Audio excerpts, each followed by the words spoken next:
Hey guys, so a few months ago, I got bored, and so I built a fully functional Minecraft calculator, which you can see behind me, or at least the panel for controlling it you can see behind me. So I'm going to be doing a quick demonstration and explaining sort of how this works and the process that I took to make it. So, there's a lot more redstone going on in the back, but it has three abilities: add, subtract, and multiply. So let's set it to addition to be simple here. Let's go 16 plus 8, or 16 and 8 in binary makes 24. And then, since this works in binary, you would also put in the other number that you want to add in binary over here, which let's go 8 and 4, so 12. So we have 16 plus 8, which is 24, plus 12, which has not come up here because it takes a little bit, which should settle as 36. Now that means it should land on this space and this space.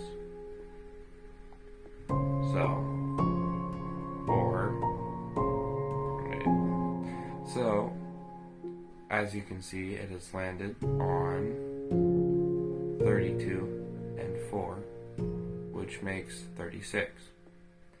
Now, we would press this reset button so that we can implement another number. Let's go with multiplication here. So multiplication works a little bit differently. This side is the exact same. Let's go 4 times 4. 4 times 4. So with multiplication, you would follow these numbers on the bottom, the ones with the multiplication symbols next to them. And that goes up to 10, because that's all that this thing can handle with the binary setup that it has now. And this usually takes about a few minutes, so I'm going to cut to where it settles. Okay, so it seems like it's settled on light blue, which we can see is 16, and if we do the math in our heads, 4 times 4 is 16. So you can see that it worked. And then why don't we do subtraction? So reset it again. You can also reset it by pressing the buttons again, I'm pretty sure. Though it has been a while since I have messed with this. So, this time let's do 20. And you have to make sure that you have the greater number on this side and the lower number on this side. So let's do 20 minus 2. This should end up with 16. Or no, 18. Otherwise, it's 16 and 2, which would be this one, and this one. So give it a second to settle, and there we go. We can see that it's 16 and 2. Okay, now for the in-depth, the sort of in-depth explanation on how this thing works. Our journey starts here. So, when we select whether we want to do subtraction, multiplication, or addition, currently it's set to subtraction, it'll send a redstone line, or 2 redstone lines, down between this channel. And you can see the other one comes out right here. Currently it's set to subtraction, so this AND gate would not fire because this side is turned off. This side is turned on, so it goes through here and allows a redstone line, or a redstone signal, to pass through. a second and I'll set it to multiplication. Okay, so I've set it to multiplication, where we have this line on and this line is off. See, this AND gate fires and says, okay, we're going to fire this piston, keeping the redstone signal on this side, which is connected to the opposite of whatever this line is, from going through. Usually, if the signal passes through, it would be inputted as addition. But since it is not, it is turning off this line, which is telling the system that it wants to do multiplication and sending a redstone line through. Now I'll quickly demonstrate what addition looks like. This is what addition looks like. I don't think I need to explain it any further. You can tell basically just by looking at this. Now, when you do select something, a redstone line is sent back to the control room, turning on the light switch, telling you which one is pressed, making it easy for someone to tell. Next, we return here with the redstone numbers. So each one, when you press the button, a bell is rung, sending a signal through these observer lines, which you can see are on both sides. It is then sent through this observer wire to the T flip-flops, this one having 9 bits for multiplication, and this one having 8 bits. Then it is sent through the corresponding line. Let's say, in this case, we will be doing the addition line. It would follow this, and it would take us all the way to these pistons. These pistons bring it up a level to the massive addition section, which each one of these is basically a bunch of gates and connections just to figure out binary addition, which will be shown now. And then the Minecraft version of it would look like this on the ground. Okay, so I have real quick built a little mock-up to explain what it does. So this is the addition, as I said a few seconds ago. And basically how this works is it takes 2 inputs. We could call this one A1 and A1, meaning the output would be either 1 or 2, or if both of these are on, it would be 3, and if both these are off, it would be right here is where we input another module. Like, let's say we had a lot of modules stuck together. The previous one would be inputted right here, and then this would be basically like adding 1 to it. So usually if let's say this is the first one and this is just 1 plus 1, this would come out as 2, but it's not, because I forgot to put a redstone repeater here. Hold on. Okay, so as I said, it comes out as 2. Let's say we just do one at a time, and it comes out as 1. Okay, now let's put this one in, and it comes out as 2, obviously. Let's have some fun and switch these around. Comes out as 2. And then if we have both on, it should display both, because it comes out as 3. This is the binary number 3.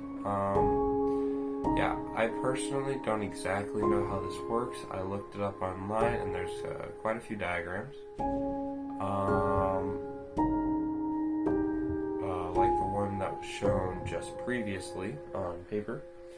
But also, if you have any questions about the gates, these are really simple. This is a XOR gate. This is also an XOR gate. This is an AND gate, another AND gate, and this one is an OR gate. So, real quick explanation on what these are. XOR gates, if both inputs are equal, then it would turn as false. So let's say that both these inputs are on, which they are right now, it turns as false. Let's say one input is off, it turns true. You can see that when we swap them too. And if both inputs are off, it also returns false. And it's really simple, it's just like the name. If this input and this input are on, it outputs a signal. Very, very simple. And then the OR gate, it's very, very simple as well. If this one is on, it outputs a signal. Or if this one is on, it outputs a signal. Usually that can also be just displayed very, very easily as a real quick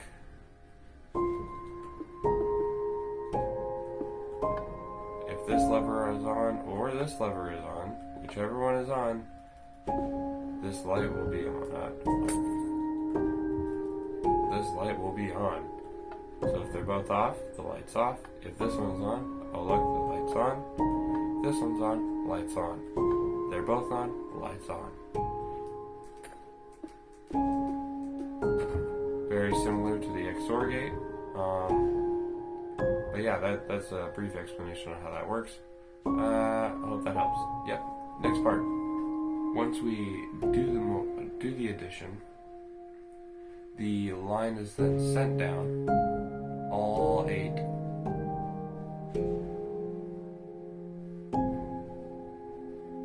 Is all sent down and reconnected to a main line, which then gets, for the addition, gets flipped because of a error by me where I built the thing upside down or backwards. It is then sent all the way back to the user interface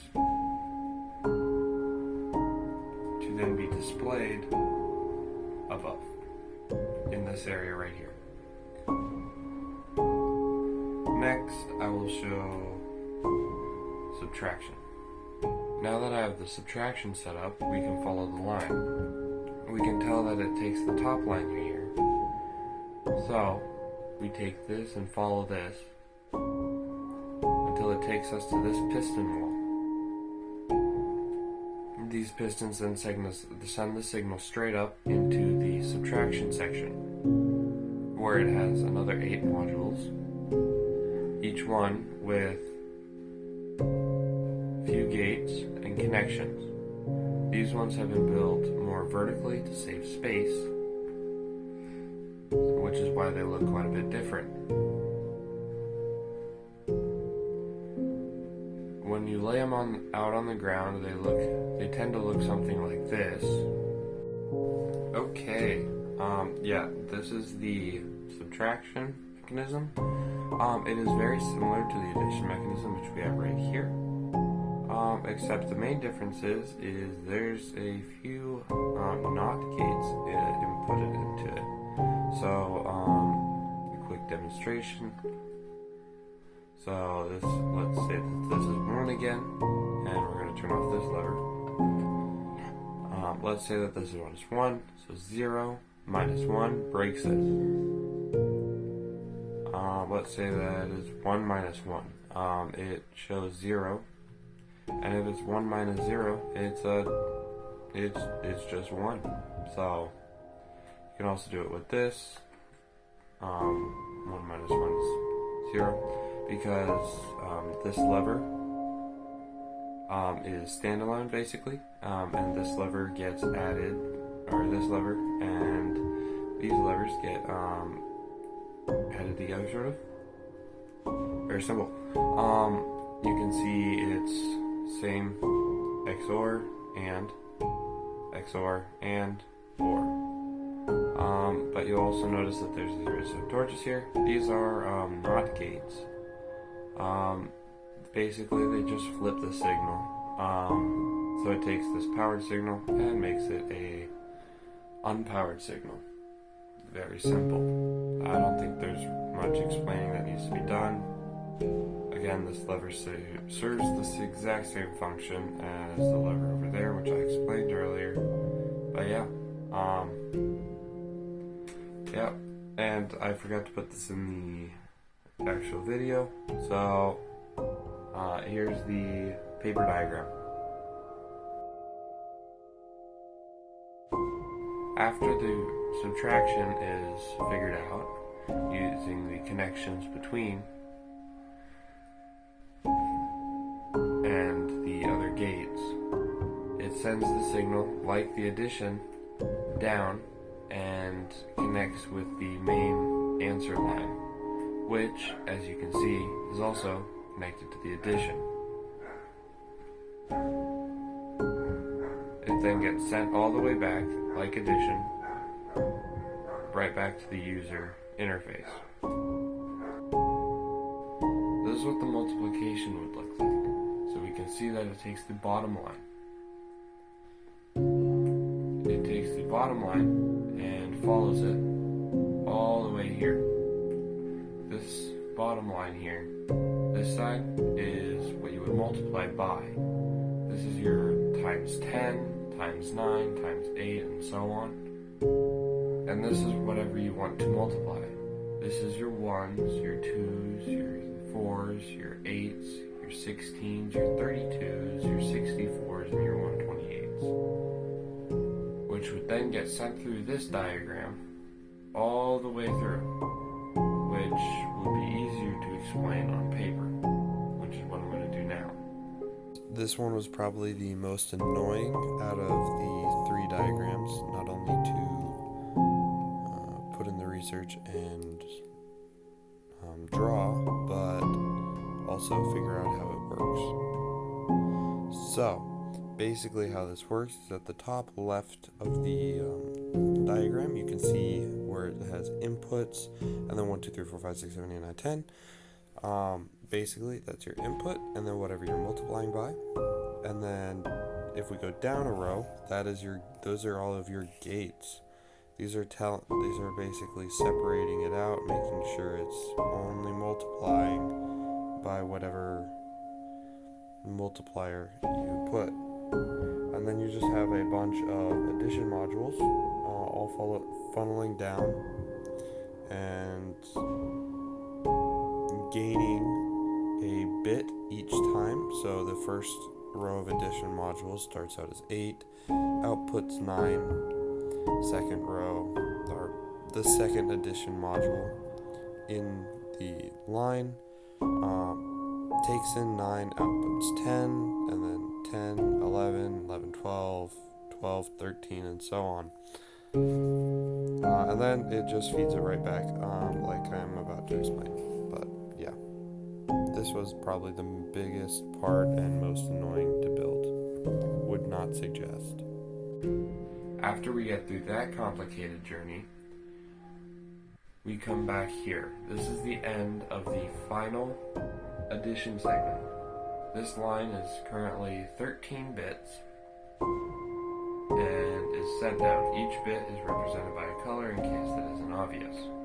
This is all sent right back down to the main line, which is then connected back to the user interface, as is with all of them. Now this does take a while because the redstone line for multiplication is to go through here. This probably takes the most amount of time and then gets sectioned out by these T flip-flops to get a solid signal for the math to be done. Then it has to be sent all the way through the corresponding one. In this case, let's go multiplication. It goes all the way over there, all the way up, all the way over here, all the way back to the user interface. Now, this is a very complicated system, and I would definitely not ask you to replicate this. In fact, this is really only if you have no time or like nothing else to do and are extremely bored for about a month.